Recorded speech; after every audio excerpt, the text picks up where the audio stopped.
Eu tava super empolgada com relacionamentos, porque, tipo, não tenho, né, relacionamento namoroso, sou apaixonada, e aí, cadê? Aí eu entendi que é você e a relação. Eu gostei desse ponto.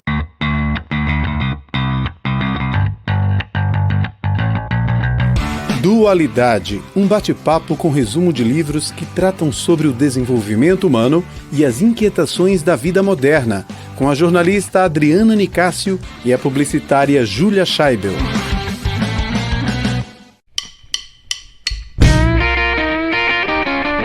Olá, galera do Dualidade. Bom dia, boa tarde, boa noite.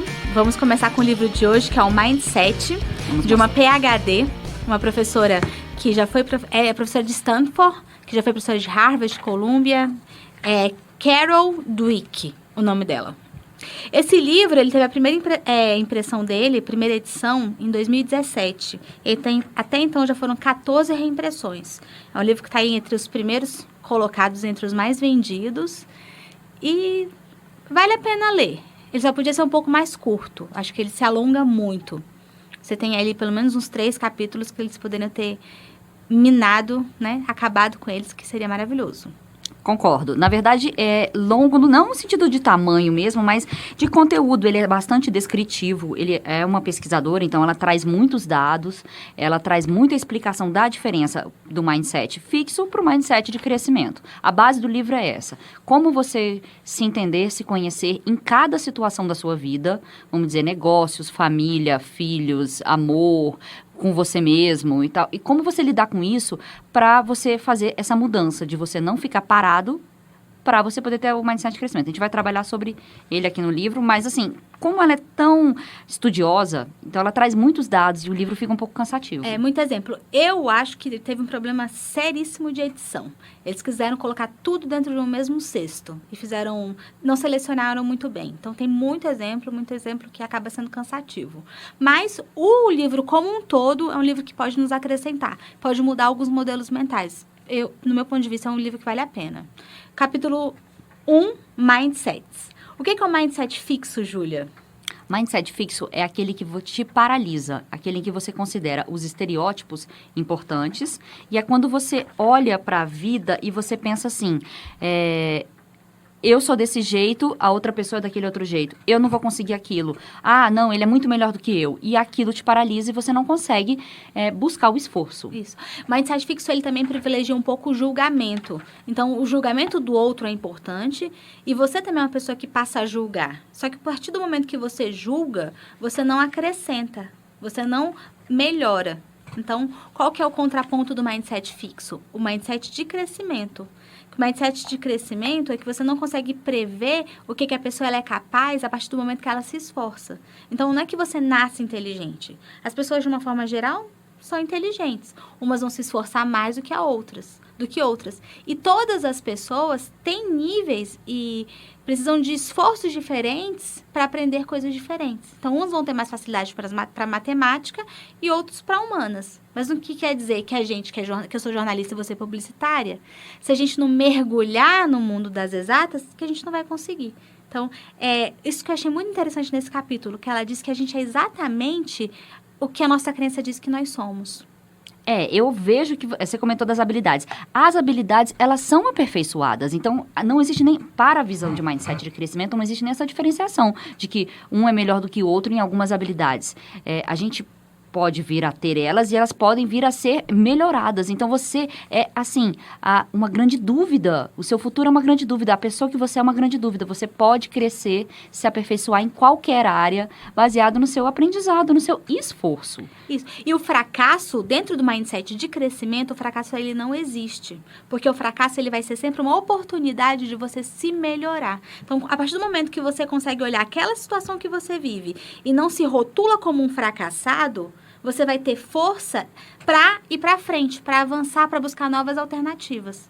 Mas se você veste a carapuça, eu não consegui uma promoção no emprego de repente, e eu não consegui por quê? Porque eu sou um fracassado. A partir do momento que você aceita aquilo para si, o que você pode fazer? Você não pode fazer mais nada, porque você já sentenciou o seu futuro. E daí você vê pessoas com 30, 35 anos, 40 anos, totalmente desiludidas da vida. Por quê? Porque tem esse mindset fixo. Mindset, tendo a clareza de que a palavra mindset, ela remete à crença. Então, uma crença fixa em alguma coisa. Isso. Então, o capítulo 1, ele traz isso e traz a questão do exemplo da criança com quebra-cabeça, que ela colocou um quebra-cabeça de dificuldades diferentes para crianças com 10, com 5, 6, 7, 8 anos. E as crianças com mindset fixo olhavam e, à medida que o quebra-cabeça ia ficando mais difícil, essa criança, ela se recolhia, não queria se desafiar. Enquanto outras falavam, beleza, hoje eu vou aprender. Então, é justamente essa diferença do pensamento que ela trabalha ao longo de todo o livro. Isso. Então, a gente acabou de explicar também o que é o mindset de crescimento. E ele cita no livro que mindset de crescimento está em envolvimento direto com a paixão pela busca do seu desenvolvimento. Isso me lembra muito assim, seja coach de você mesmo. Porque a partir do momento em que você quer se desenvolver, você quer ser melhor do que você já está no mindset de crescimento. Né, pelo meu olhar. Então, assim, o que a gente pode ter é sempre busca de esforço e risco. O mindset de crescimento, ele não se paralisa, ele vai para o risco e ele vai para o esforço. Isso. Porque qual que é o problema do mindset fixo em relação ao esforço?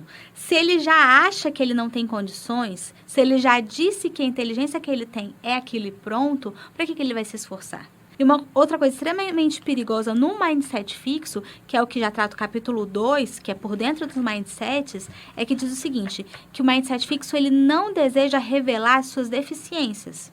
Por quê? Porque eles são pessoas que eles não aprendem. Como eles não têm esforço, tudo é feito sem esforço. Então, você precisa, ao tempo todo, provar que você é melhor, que você é bom, com aquela reserva que você tem. Então, você não se põe em risco, você não se põe em situações que você poderia ficar vulnerável, justamente com medo do fracasso. É isso mesmo. Então, assim, ele considera que o mindset fixo, ele acredita tanto em dom que você tem que vir pronto. Mas não existe essa questão de você vir pronto. Tudo se aprende. A andar, a gente não sabe, né? Então, quando a gente é um bebê, a gente tem que aprender a andar.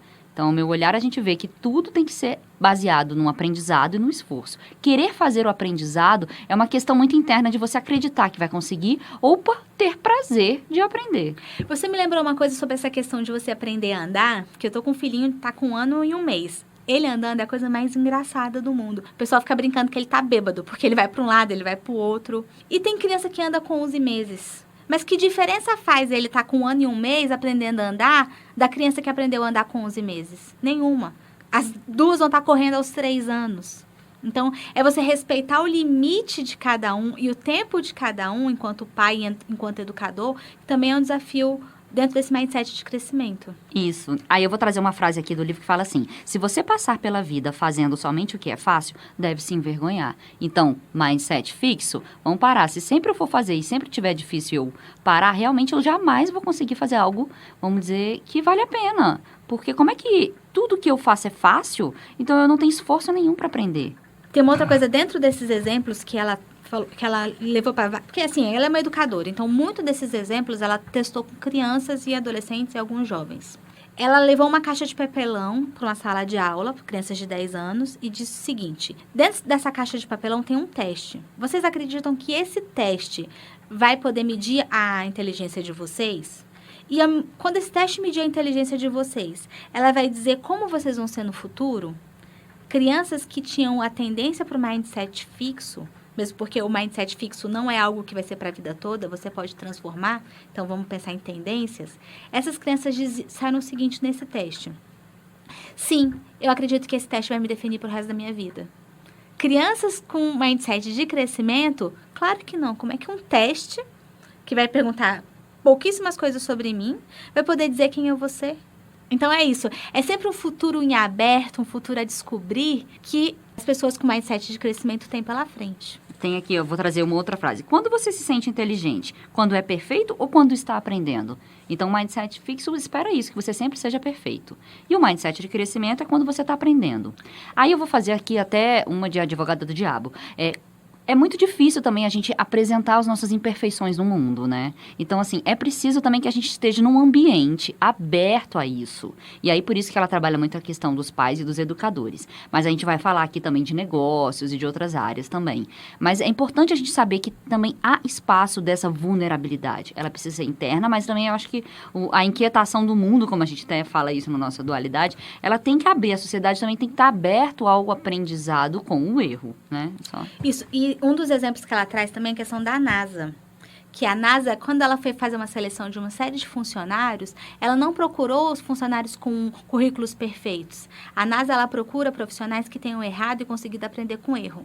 Então, também, depende muito do ambiente que você está. Se você estiver numa empresa com um mindset fixo, um mindset em que você é extremamente hierárquico, que o líder, ele é o bom, ele é o melhor, ele não escuta ninguém, e as pessoas são simplesmente escadas para o seu ego, realmente um problema.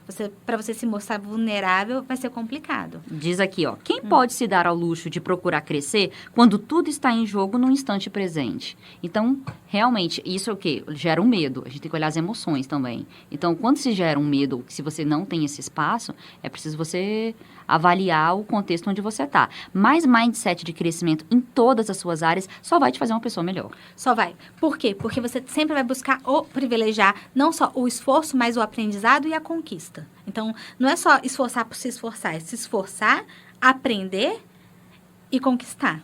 E com um mindset fixo, você acaba jogando a culpa dos seus problemas no mundo. Então, de repente, eu posso estar pensando assim, eu estou numa empresa que o mindset dela é fixo e por isso que eu estou na situação que eu estou.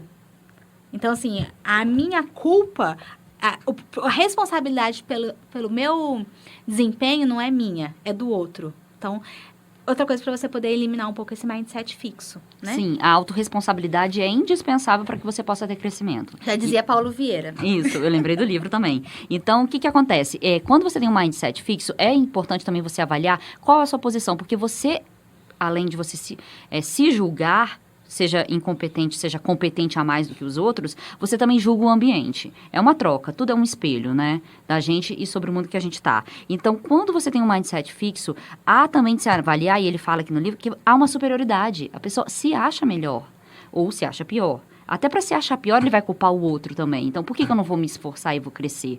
Também é difícil. Por que eu tenho que passar por tudo isso? Não, já cansei. Então, é importante avaliar nesse sentido. Há uma superioridade interna da pessoa que está no mindset fixo. Seja para baixo, seja para cima, mas é uma superioridade, entendeu? Entendi.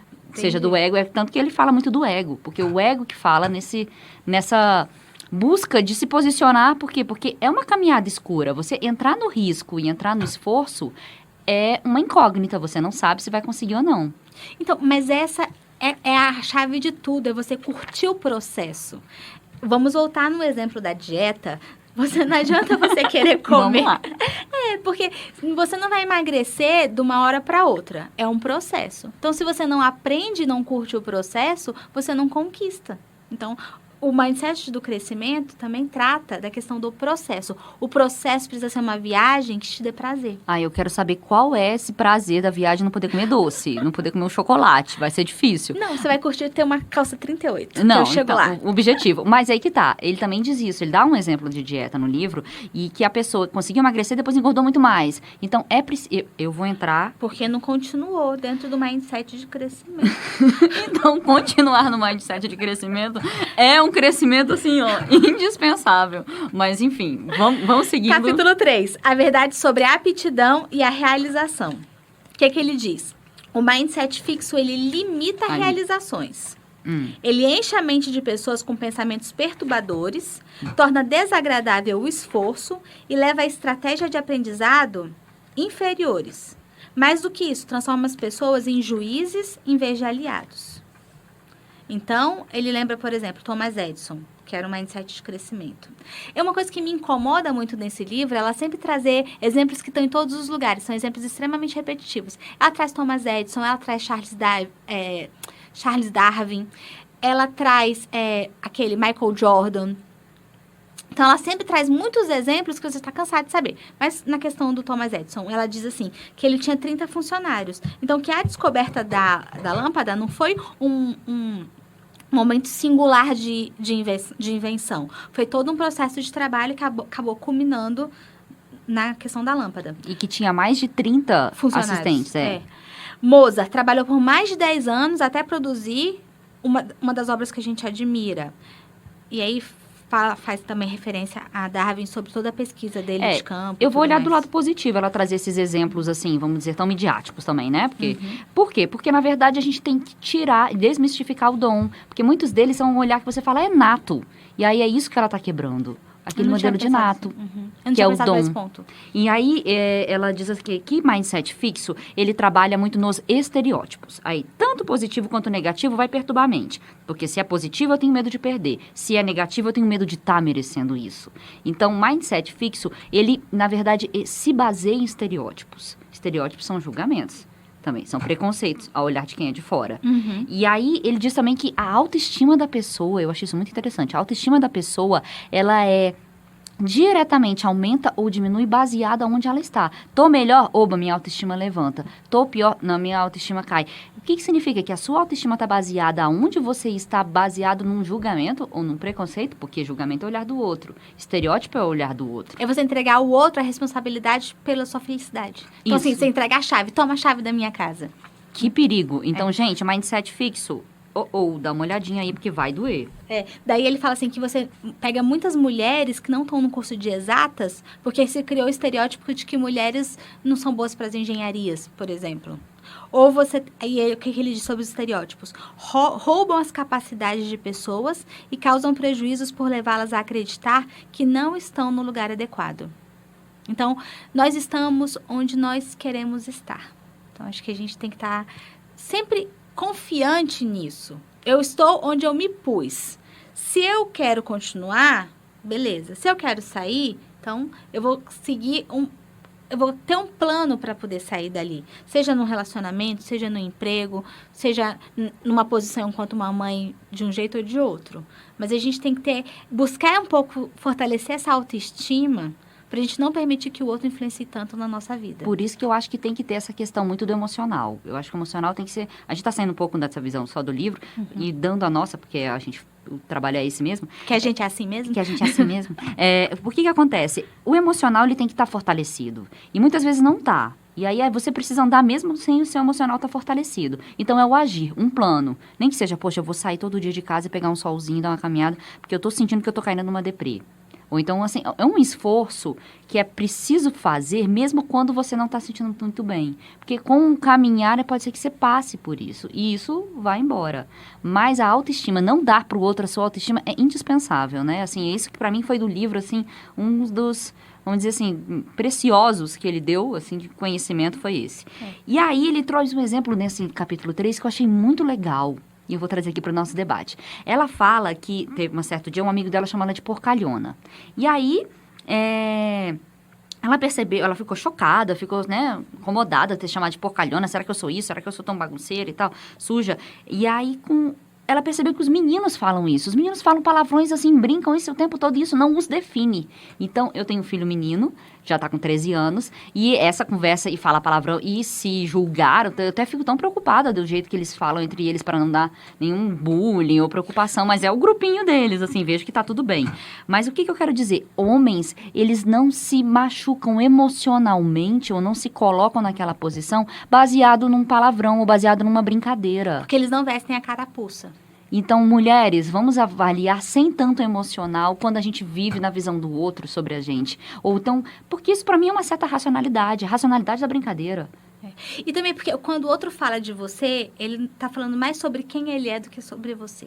Ele fala da visão dele. Então, vamos observar mais o que o outro diz, porque ele está falando dele. Quando Paulo fala de Pedro, eu conheço mais de Paulo do que de Pedro, né? Exatamente. Então, capítulo 4, por mim, eu pulo esse capítulo 4, porque ele me lembrou um livro. A gente nunca pula, igual no episódio anterior, a gente nunca pula. Não, ele me lembrou um livro que se chama Acordar Outra Vez, do Joshua Ferris.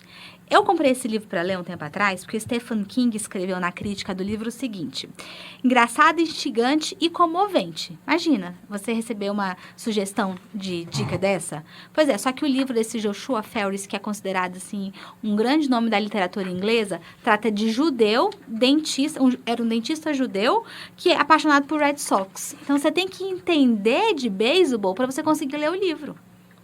E esse capítulo 4 é assim, você tem que conhecer várias referências de esporte que ela traz. E é basicamente exemplo. E é muito chato. Então, eu pulo esse capítulo 4. Não vou pular, porque eu não deixo ela pular. Dualidade total. Eu não gosto também dessa parte de esportes. Não é o meu forte. Eu até falo, eu sou pouquíssimo competitiva e muito mais colaborativa.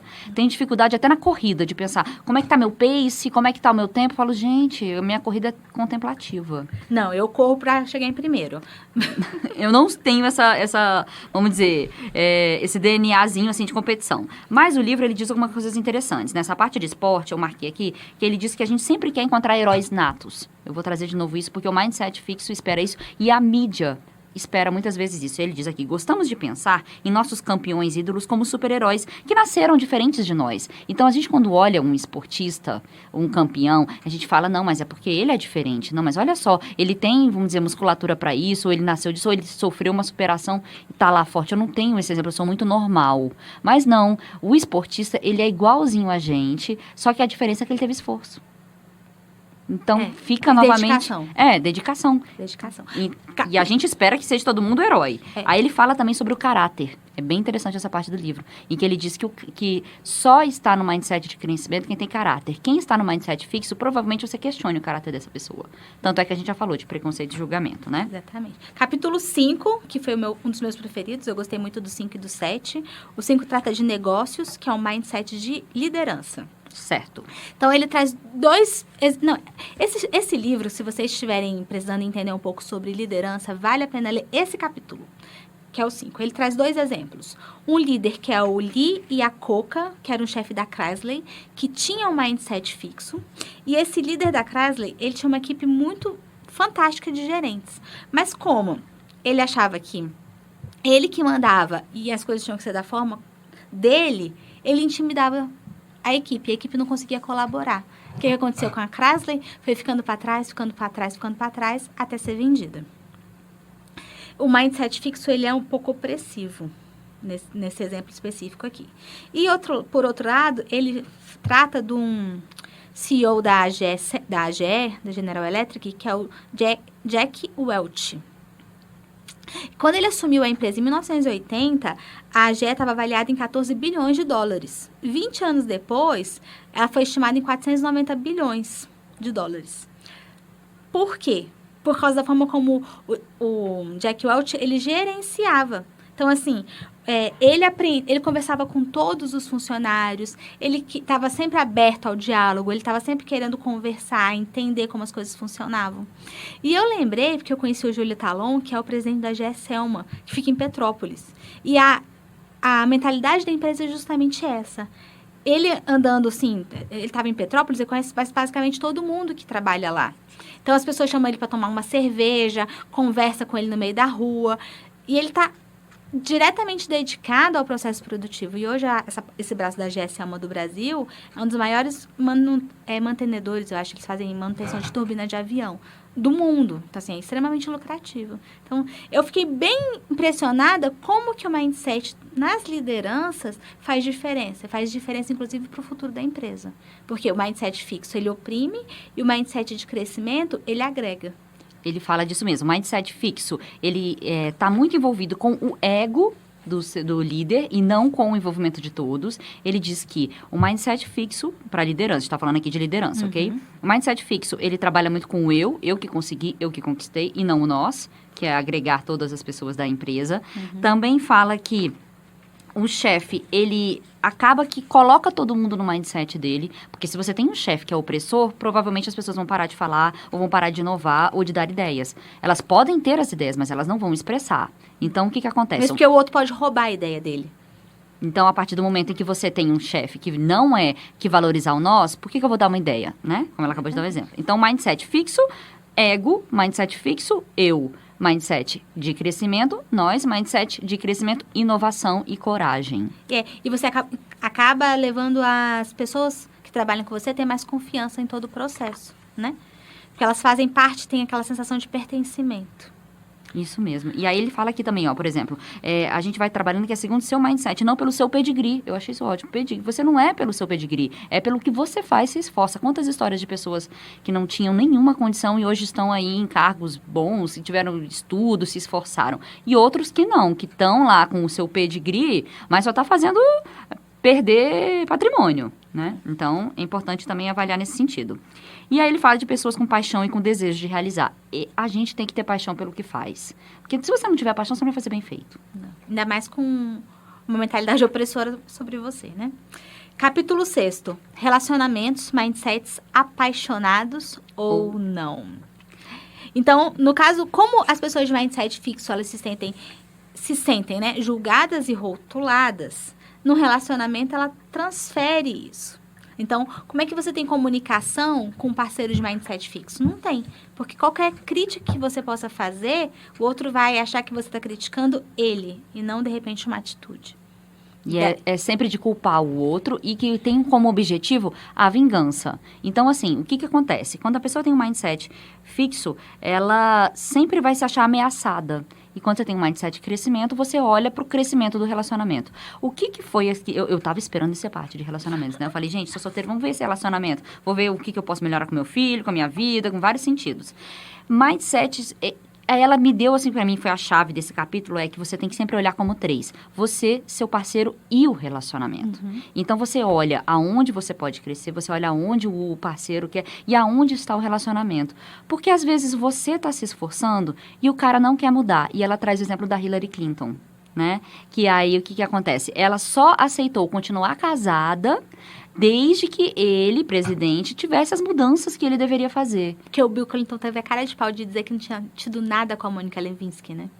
Então, o que acontece? Ela falou assim, como é que eu vou aceitar isso? Como é que eu vou viver essa experiência? Como é que eu vou continuar casada? Desde que ele fizesse esforço, e ele fez, e ele teve que fazer terapia. E, então, assim, conta-se essa história pra dizer que também não adianta, gente, você falar, você tá lá no trabalho interno seu, aceitando seus problemas, se olhando, e o cara tá lá, não quer mudar. O cara tá lá fodão, entendeu? O cara tá lá sendo o máximo, e você que tá se esforçando pra se olhar, ver o que você pode mudar, ou pro relacionamento, você quer algo e a pessoa não quer. Então, assim, a gente vai tirar aqui relacionamentos abusivos, a gente tem que olhar sempre por esse olhar de que aonde você está, como você está sendo tratada e tudo mais. Uhum. Então, assim, o que acontece? Você, seu parceiro e o relacionamento ele está querendo me dar, qual o papel, direitos e deveres dele e os meus? E analisar essa questão. E a comunicação é extremamente importante. Mas o que mais me chamou atenção nesse capítulo foi a questão do bullying.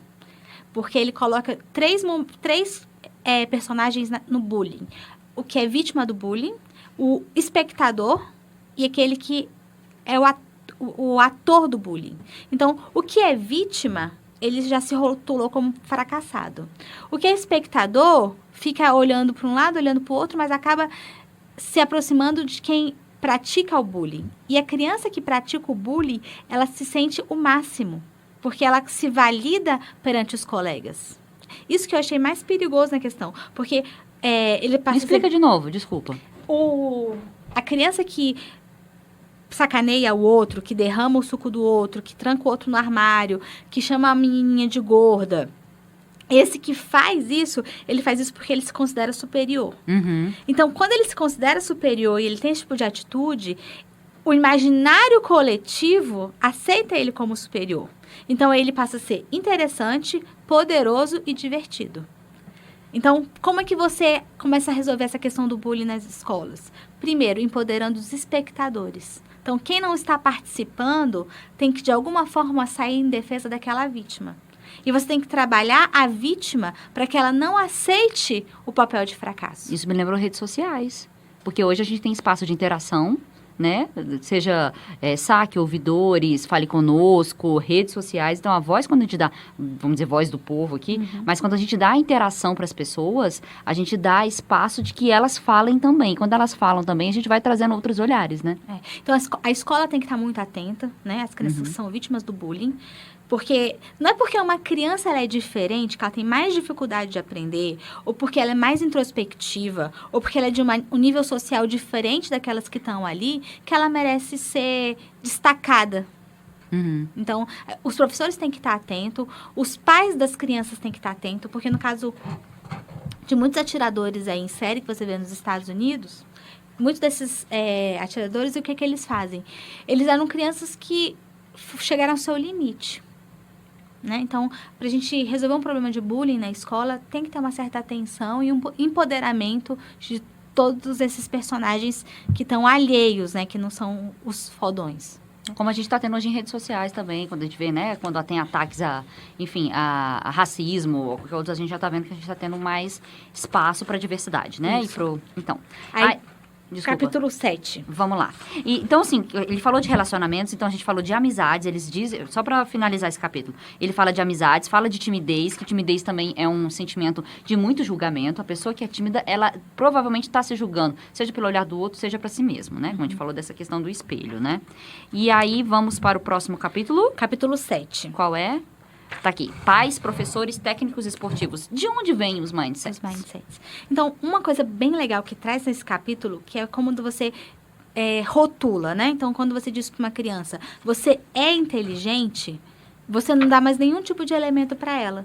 Então, ela se aceita como inteligente. Então, ela tem 2 caminhos. Ou ela não faz mais nada para continuar sendo inteligente aos seus olhos, ou ela teme fazer e se tornar um fracasso. Então, quando você fala para um filho seu, você é o melhor, você é o inteligente, você não precisa se esforçar. Então, eu fiquei pensando que quando a gente tem os nossos filhos, a gente quer elevar a autoestima deles, e eu concordei bastante com a Carol Dweck nesse aspecto, e você tem outras linhas que criticam isso, mas do meu ponto de vista eu concordei. Você tem que levar a criança a perceber o quanto esforço é necessário para ela se manter inteligente, para ela se manter esperto. E outra coisa, se você não é o melhor na matemática, se você não é o melhor no esporte, se você não é o melhor na dança, se você não é o melhor na música, qual que é o problema disso? É aceitar um pouco a pessoa como ela é. Porque só vai ser o pai aceitando o filho como ele é, que ele vai conseguir se aceitar. E aí melhorar o que ele quiser melhorar. Eu li aqui, ele falou assim, que não há atalhos, simplesmente não há atalhos para a solução na vida, né? A gente tem que ir pelo esforço. Você falou agora dessa questão de educação. Eu tenho um filho de 13 anos, né? E eu tive uma conversa com ele esse final de semana, eu vou trazer aqui pro podcast. A gente estava falando sobre notas, né? Ele estuda num colégio que, assim, a nota é alta e ele quer continuar estudando nesse colégio, apesar de eu dar todo o espaço. A média é 7, né? A média é 7, eu dou esse espaço para ele escolher outra escola, se ele quiser mudar, mas ele gosta dos amigos, ele quer continuar lá. Então, eu tive uma conversa com ele e falei, filho, você não é a sua nota.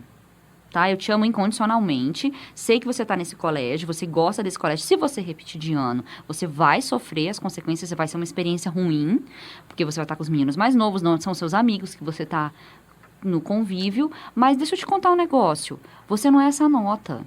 E além de você não ser essa nota, quando você... Não significa que a sua vida vai ter sucesso ou não por causa dessa nota. Se você for para um colégio mais simples, não significa que você vai ter menos oportunidades. Porque ele sempre fala, eu quero continuar nesse colégio, eu quero dar orgulho que eu estou nesse colégio bom. Por quê? Porque ele já começou a ver que estando naquele colégio que tem, vamos dizer, notas melhores, ele vai alcançar objetivos no futuro melhores.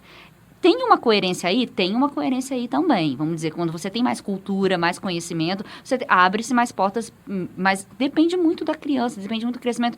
Meu pai fala muito isso, o crescimento é pessoal, minha filha. Entenda essa palavra, todo crescimento é pessoal, então tem que ser dele. E aí eu conversei com meu filho e falei, filho, você não é essa nota. E se você pode estudar nesse colégio, tirar nota boa e ter um ótimo futuro. Você pode estudar nesse colégio, tirar nota ruim e ter um péssimo futuro. Você pode estudar num colégio mais simples, ter ótimas notas e ter um péssimo futuro. Você pode estudar num colégio mais simples, ter péssimas notas e ter um ótimo futuro. O hoje não te diz o amanhã. Então, se você é um bom estudante... Bom para você agora, para suas experiências de hoje. Mas lá na frente você vai ter que continuar crescendo. Eu falei, eu sou uma profissional que se eu tô bem hoje, eu posso não estar amanhã. Vai depender do meu esforço de amanhã. Se eu sou uma boa profissional hoje, não significa que eu sou amanhã. Se eu sou amanhã esforçada também, eu vou seguindo... Nessa linha, né? Nessa linha. Ascendente. Então fica aí a dica, gente. Nada se vamos dizer assim, o hoje não é para sempre o seu presente. O que você faz hoje é que vai te trazer... um futuro depois, né? E eu acho que vale a pena as pessoas que têm filhos lerem esses capítulos, porque primeiro ele ensina como você vai lidar em várias situações. Tem um caso que eu achei muito bom, que ele diz o seguinte, o Felipe, ele derruba um monte de lápis no chão. Olha pro pai, muito culpado e diz o seguinte, puxa, eu sou muito desastrado. O pai olha e diz, isso não é o que se diz quando a gente deixa cair, no caso ele deixou foi prego, né? Deixa cair os pregos. E Felipe pergunta, ué, o que se diz? E o pai dele diz, os pregos se espalharam, vou recolhê-los. Só isso? Só. Obrigado, pai. Então, você não encher de culpa pequenos atos e você não julgar, você ensinar. De todo esse livro, se eu pudesse resumir, um grande ensinamento é esse. Então, se você não julga a criança desastrada, você não julga a criança que não teve a nota adequada, você vai ajudar, você vai levá-la a aprender, a levá-la a ser melhor, pegar na mãozinha dela e seguir. E a gente está falando de pais, mas a gente vê que muitas escolas ainda têm essa visão de mindset fixo. Não só as escolas, mas os professores. Porque como eles têm o objetivo de passar todos os alunos, dar o conteúdo, às vezes eles entram até num modus operandi de padrão de o que eu tenho que fazer. É o processo dele. E aí acaba que ele não tem esse sentimento da paixão, da educação, que pedagogia é uma área linda, mas é preciso também sair um pouco do automático e olhar para esse olhar da criança. Para olhar. E aí ele também fala uma questão, qual é o inimigo, o sucesso ou o fracasso? Eu achei isso muito interessante, porque ele diz que muitas vezes o nosso inimigo não é o fracasso, o nosso inimigo é o sucesso, porque o sucesso faz a gente se sentir competente, capaz e que a gente sempre vai estar lá em cima. Mas não, é o fracasso que não só nos humaniza, porque a gente já falou isso outras vezes, mas como nos faz querer ser melhores. Então ele diz assim, ó, emocionalmente ainda se sente mal, mas gosta do que a perda de uma partida provoca. Quer dizer, então quando a gente aprende que quando a gente sofre, seja numa partida que ele deu exemplo aqui, seja na vida pessoal, seja no profissional, quando a gente aprende que aquele momento não te define e como que eu faço para aprender, o que eu posso aprender nessa situação de dor ou de perda, que vai me fazer fortalecer. Aí ele diz, então, cuidado, conclusão, com o sucesso, cuidado. Por quê? Porque quando a gente está lá em cima, no topo, muitas vezes a gente é prepotente, muitas vezes a gente acha que a gente sempre vai estar lá, muitas vezes olha para aquele momento de sucesso e fala, caramba, é ali que é o meu lugar, aquilo me define. E ele não te define, aquilo pode ser momentâneo. Não, eu achei perfeito isso. Não me define. O meu sucesso ou meu fracasso não me define. Aí outra coisa do livro que eu achei muito interessante, seguindo, é que a diferença de mindset de crescimento não significa mente aberta. Isso pra mim também foi chave. Peraí, eu tenho uma mente aberta, tô aberta à inovação, tô aberta a tudo que vier me aprender. Isso não significa mindset de crescimento, tá? Hello, não significa. Por quê? O mindset de crescimento tem a ver com que acredita que pode desenvolver as suas habilidades, baseado no esforço. E não que, vem cá, me conta uma coisa, eu vou aprender, uhul. Não. Eu acabei de abrir essa parte aqui no livro, que é a página 226. Mas há uma diferença entre ser uma pessoa flexível ou ter a mente aberta e ser dedicada ao desenvolvimento do talento. Então, o mindset de crescimento, ele acredita que a gente pode desenvolver habilidades. E se a gente desenvolve habilidades, a gente vai aprender e vai melhorar. Né? Isso. E vamos para o capítulo 8. O capítulo 8, ele é o último capítulo. Se chama Mudança de Mindset. Cadê? Peraí. Bem, esse capítulo vocês podem ir direto para as últimas páginas. Página 226. Gente, vocês estão vendo que ela tá rápida, né? Porque, para mim, esse livro deveria ter o capítulo 1, o 5, o 7 e as últimas páginas do capítulo 8. Metade do livro resolvia. Então, nesse capítulo, ela vai te mostrar como é que você sai de um mindset fixo para um mindset de crescimento. Mas porque você não é só um mindset. Em alguns momentos, a gente vai ter a crença de que a gente não pode mudar e se julgar. Em outros momentos, a gente vai ter a força para seguir adiante. Então, nos momentos que a gente estiver um pouco atolado, como é que a gente faz? E ela dá uma dica maravilhosa, que a gente dá um nome, personificar essa parte da nossa persona que não está adequada ao nosso desenvolvimento. Então, ele usa aqui um exemplo, uma menina ele chama a persona dele de Gertrude. Então, ele se chama X, a Gertrude, ela insiste para que ele perceba que o fracasso é muito mais forte do que ele, e ele luta com essa segunda identidade. Então, Não sei se ficou claro. Ficou claro?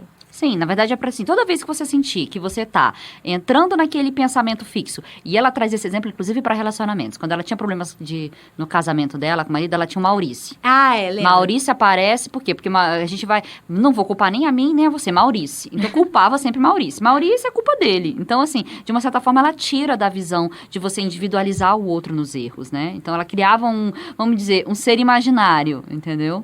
E aí, quando ela diz, no final, na mudança de mindset, no último capítulo, ela fala para você criar um nome para toda vez que você se vê naquele lugar. E aí tem vários exemplos de nomes. Gertrude é um deles. Tem o velhote, tem o outro que o primeiro nome dela é S e ela coloca, chama Z, né? Então seria espelhado, né? E ela conta a história dessa menina, que era uma menina que ela sempre era o primeiro lugar em tudo. E ela se esforça para... Ela foi editora do jornal no ensino médio, ela editou jornaizinhos na cidade. Quando ela vai para Stanford, ela quer editar o Stanford Daily. E ela não consegue. Então, quando ela não consegue, a primeira coisa que ela pensa é... Quando foi que eu pensei que eu poderia ser editora desse Stanford Daily, desse jornal, se eu sou uma fracassada? Caraca, a pessoa está estudando em Stanford. Como é que ela é uma fracassada?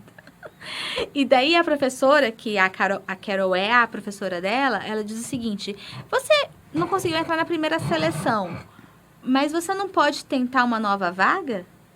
E daí ela chega para procurar uma nova, perguntar se tem uma vaga, e tem, e ela acaba sendo contratada.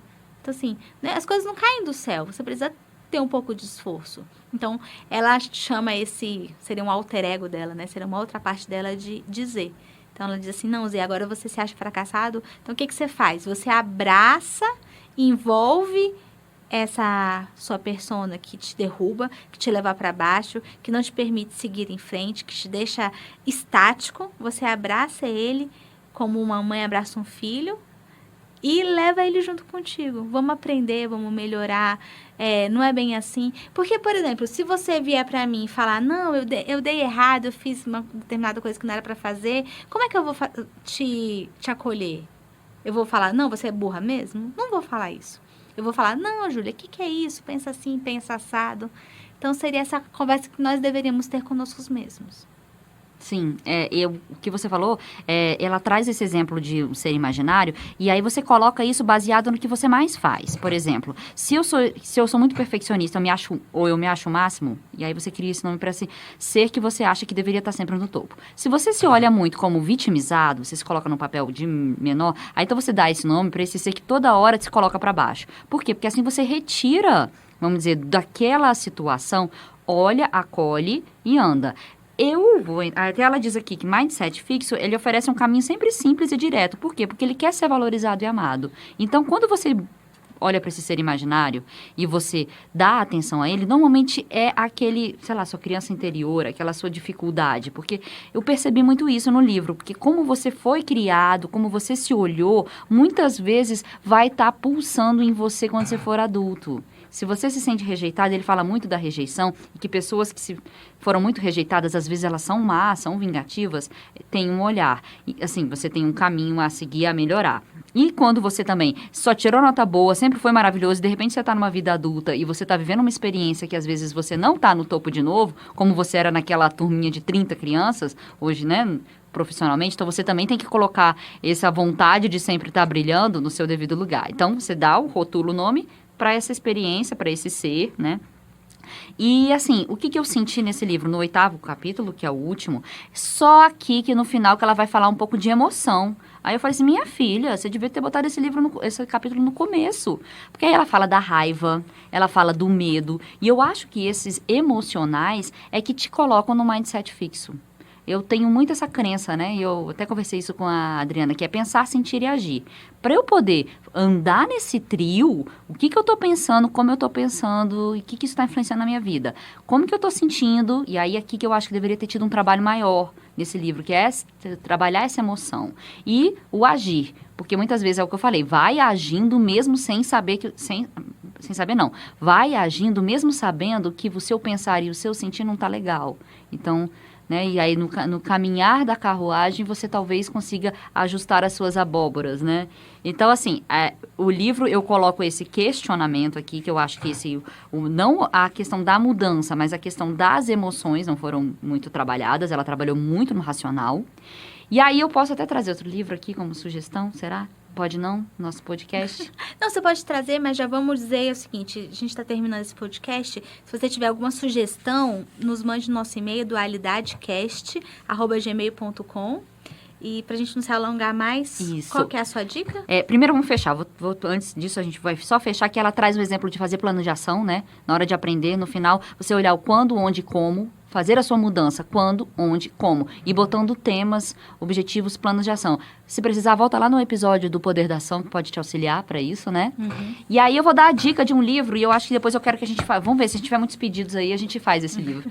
Agilidade Emocional. Susan David, também uma mulher, PhD também, e que ela trabalha mais essa questão das emoções para você fazer essa mudança. Ela também cita sobre mindset fixo também, e traz essa mudança. Eu não li o livro inteiro, assumo, mas ele é muito bom, eu li até metade dele, e ele faz o quê? O engate para mindset de fixo para mindset de crescimento, ela bota esse hub da agilidade emocional. Fica aqui a dica. Obrigada, ouvintes. Valeu, gente. Beijo Valeu. pra vocês. Tchau, tchau.